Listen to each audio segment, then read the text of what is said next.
नमस्कार मंडळी, श्री स्वामी समर्थ. कसे आहात सर्वजण? मस्त मजेत ना? मी पण खूप मस्त मजेत आहे. का सांगू? कारण मी आली आहे माहेरी. तुम्ही कालचा व्हिडिओ पाहिला असेल तर समजेलच. मी माहेरी आलेली आहे आणि कालचा पहिला व्हिडिओ मी शेअर केलेला आहे. हा आहे दुसरा दिवस. आम्ही टेरिसवर झोपतो. उन्हाळा आहे आणि खूप छान वाटतं बरं का टेरिसवरती झोपायला. रात्री तर झोपल्यावर इतकं छान चंद्र चांदण्या दिसतात ना, खूप छान वाटतं. सकाळी अंगावर ऊन आलं तेव्हा जाग आली आणि म्हणलं चला आता मम्मीची बऱ्यापैकी कामं उरकत आली असतील, आपण खाली जावं. खाली आलो तोपर्यंत बघतोय तर तिची रांगोळी काढायची सुरू होती. तिचा ना एकही दिवस चुकत नाही बरं का रांगोळी काढायचा. आणि हातामध्ये तर कला एवढी भारी, रोज नवीन रांगोळी काढते, जसं काही तिचा क्लासच झाला आहे. छोट्या छोट्या पण सुंदर रोजची रांगोळी दारामध्ये तुम्हाला दिसणार म्हणजे दिसणारच आमच्या. जेव्हा पण मी माहेरी जाते ना तेव्हा मी रांगोळीचा व्हिडिओ नेहमी काढलेला असतो. आता नवीन घराचं बांधकाम तर पूर्ण झालेलं आहे, पण वास्तुशांती अजून झालेली नाही आहे ना, त्याच्यामुळे तिकडे आम्ही राहायला गेलो नाही. वास्तुशांती झाल्यानंतर तिकडे जाणार आहे. तोपर्यंत जे पत्र्याचे शेड आहे आणि जनावरांचा गोठा आहे तिथेच काम चालू आहे.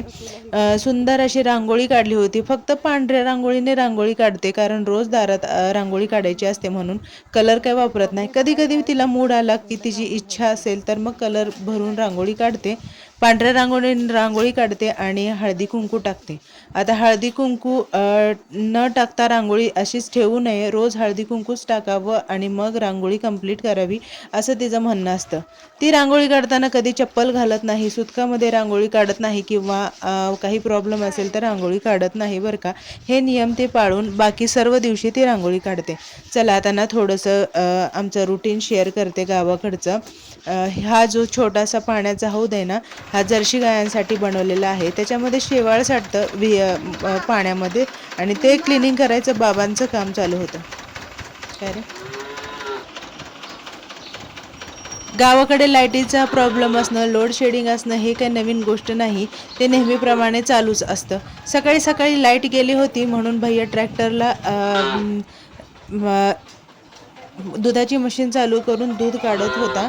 आणि तो ट्रॅक्टर चालू होता तोपर्यंत विशू म्हणजे माझ्या बहिणीचा छोटा मुलगा आणि रियांश मस्त ट्रॅक्टरवरती बसले होते. काहीतरी खोड्या करतील म्हणून तिथे वेगळंच लक्ष ठेवावं लागतं. आता बघा, माणसांपेक्षा ना प्राण्यांना जास्त जीव लावला ना ते आपलेसे होतात आणि खूप प्रेम देतात.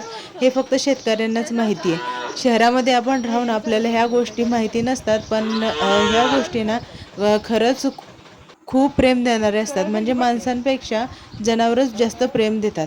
हे छोटंसं शेळीचं पिल्लू आहे जे माझ्या काकीकडून आणलेलं आहे आणि एकदम छोटं असल्यामुळं ना त्याला बाटलीने दूध पाजायला लागायचं. आता इतकं मोठं झालंय ना तरीसुद्धा माझी मम्मीच त्याला दूध पाजते, एकदम त्याची आई होऊन. फक्त दूध पाजत नाही बरं का, दूध पिऊन झालं ना त्याला मायेने कुरवाळते, जवळ घेते, मांडीवर बसवते. इतकं छान वाटतं ना, जसं काही तिचंच लेकरू आहे ते. तर दूध पाजणं हा तिचा नित्यक्रमच आहे, सकाळ संध्याकाळ.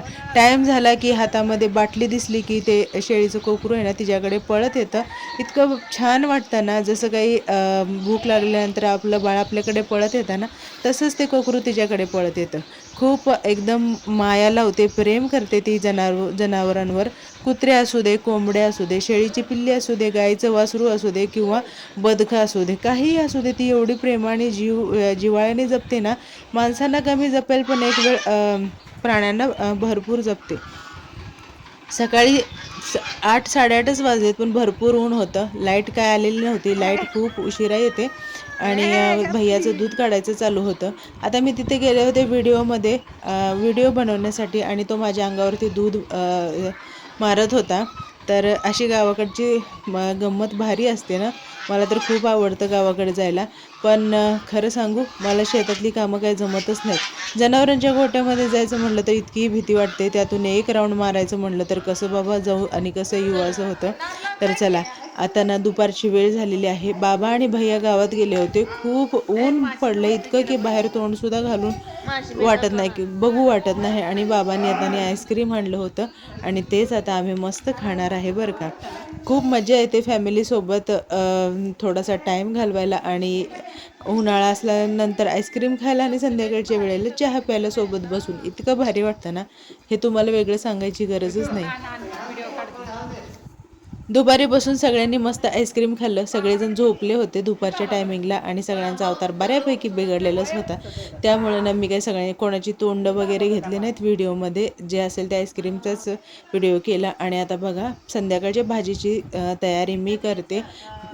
तसं तर शक्यतो मी स्वयंपाक करतच नाही मी, कारण मला तिकडे जमत नाही आणि उरकत पण नाही त्याच्यामुळं. आणि मला कोणी कर पण म्हणत नाही किंवा करायला लागलं तर करू पण देत नाहीत. इतकं माझं म्हणजे तिकडं आयुष्य असते. सगळे मिळून आम्ही कामं करतो सगळी, पण शक्यतो स्वयंपाक मी करत नाही. तर म्हणलं आज सोयाबीनची भाजी बनवावी आणि त्याच्यानंतर मग मस्त जेवण केलं. आणि बघा असेच तुम्हाला ना माझे गावाकडचे ब्लॉग बघायचे असतील ना तर माझ्या चॅनलला सबस्क्राईब करा आणि लाईक पण करा बरं का. आणि आता भेटूया अशा छानशा सुंदर नवीन व्हिडिओमध्ये. तोपर्यंत बाय.